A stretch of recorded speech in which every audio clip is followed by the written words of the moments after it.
கர்த்தர் அதிசயங்களை செய்கிறார். ஊழியங்கள் வழங்கும் ஜீவ வார்த்தை. இந்த நாளிலும் ஜீவ வார்த்தைக்காக எசப்பாவுக்கு நன்றி செலுத்துகிறேன். அவருடைய வார்த்தை தான் ஜீவ வார்த்தை. வேதத்திலே நமக்காக எழுதப்பட்ட அநேக வாக்குத்தத்த வசனங்கள் இருக்கிறது. அதுதான் ஆண்டுடைய வார்த்தையாக, ஜீவ வார்த்தையாக உங்களுக்கு கொண்டு வரப்படுகிறது. இன்றைக்கு குறிப்பாக பிறந்த நாளை காண்கிற அனைவரையும் வாழ்த்துகிறேன். இயேசுவின் நாமத்தில் நீங்கள் ஆசீர்வாதமாக இருப்பீர்கள். திருமண நாளை காண்கிற எல்லா குடும்பங்களையும் வாழ்த்துகிறேன். நீங்களும் ஆசீர்வாதமாக இருப்பீர்கள். கர்த்தருடைய கிருபை உங்களை நிச்சயமாய் நடத்தும். பெரிய காரியங்களை நீங்கள் பார்ப்பீர்கள். சோர்ந்து போகாதீங்க. இந்த நாளிலே ஒரு பெரிய காரியத்தை உங்களுக்கான நிச்சயமாய் செய்வார்.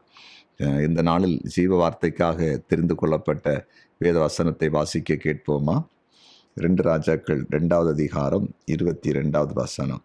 எலிசா சொன்ன வார்த்தையின்படியே அந்த தண்ணீர் இந்நாள் வரைக்கும் இருக்கிறபடி ஆரோக்கியமாயிற்று.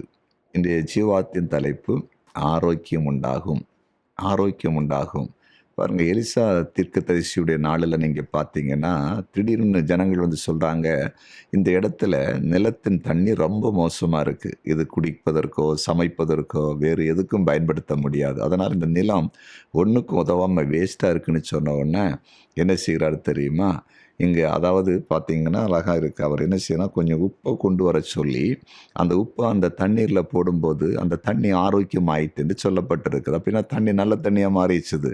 அது குடிக்கிறதுக்கு, குளிப்பதற்கு, சமைப்பதற்கு, விவசாயம் பண்ணுவதற்கு ஏற்ற நல்ல ஒரு ஆரோக்கியமுள்ள தண்ணியாக மாறிட்டுது. பாருங்கள், இந்த அற்புதத்தை செய்த ஆண்டவர் எலிசா மூலம் உப்பை போட்டு தண்ணியை ஆரோக்கியமாக்கி மனுஷனுடைய வாழ்க்கையை, அங்கிருந்த மக்களுடைய வாழ்க்கையை ஆரோக்கியமாக்கின ஆண்டவர் உங்கள் வாழ்க்கையில் அற்புதம் செய்ய மாட்டாரா? இன்றைக்கி புதிய ஏற்பாட்டிலே பாருங்கள், நமக்கு ஆரோக்கியத்தை கொண்டு வருவதற்கு கொடுக்கப்பட்ட ஆண்டவராகிய இயேசு கிறிஸ்து எப்படிப்பட்டவர்கள் சிந்தித்து பாருங்கள். அவர் நமக்காக உப்பாக கொடுத்திருக்கிறார். பாருங்கள், அவர் நமக்காக இந்த உலகத்தில் ஊழியம் செய்த காலத்தில் எவ்வளோ ஜனங்களுக்கு அவர் ஆரோக்கியத்தை சரீரத்திலே கொண்டு வந்தார்.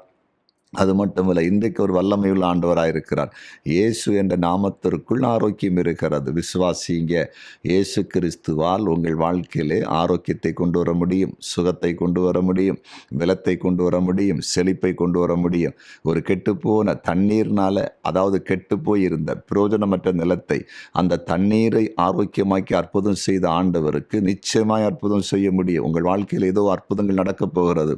இன்றிலிருந்து அற்புதம் நடக்கப் போகிறது. அதிசயம் நடக்கப் போகிறது. ஆரோக்கியம் உண்டாக போகிறது. விசுவாசிப்பீங்களா? நம்புவீங்களா? உங்களுக்காக அடியேன் ஜெபிக்க போகிறேன். ஜெபிப்போமா? இணைந்து ஜெபிக்கலாம். எங்கள் அன்பு ஆண்டவரே, எலிசா நாட்களிலே தண்ணீரை, கெட்டுப்போன தண்ணீரை, பயன்பாட்டுக்கு பயன்படாதபடிக்கு இருந்த தண்ணீரை உப்பை போட்டு ஆரோக்கியமாக்கின எங்கள் தேவன் இப்பொழுது ஏதோ ஜெபித்து கொண்டிருக்கிற ஒவ்வொருடைய வாழ்க்கையிலும் ஆரோக்கியம் உண்டாகட்டும். ஏசப்பா, நீங்கள் ஆரோக்கியத்தை உண்டு பண்ணுங்க. சரீரத்தில் ஆரோக்கியம் உண்டாகட்டும், குடும்பத்தில் ஆரோக்கியம் உண்டாகட்டும், அதிசயம் நடக்கட்டும். தண்ணீரை ஆரோக்கியமாக்கினவர், தண்ணீரிலே மாற்றத்தை கொண்டு தேவன் இப்பொழுதே மாற்றத்தை கொண்டு வருவீராக என்று ஜெபிக்கிறேன். உம்மால் முடியும். உம்முடைய வல்லமை இறங்கட்டும், உம்முடைய பிரசன்னம் இறங்கட்டும். ஒவ்வொரு வீட்டுக்குள்ளாக, ஒவ்வொரு குடும்பத்திற்குள்ளாக தேவ பிரசன்னம் இப்பொழுது இறங்குவதாக, இயேசுவின் நாமத்தில் இறங்குவதாக என்று ஜெபிக்கிறேன். நீர் அப்படி செய்கிறதற்காய் ஸ்தோத்திரம். குறிப்பாய் வியாதியஸ்தர்களை தொட்டு சுகமாக்கும். ஆரோக்கியம் உண்டாகட்டும். கேன்சர் வியாதி இயேசுவின் நாமத்தில் விலகட்டும்.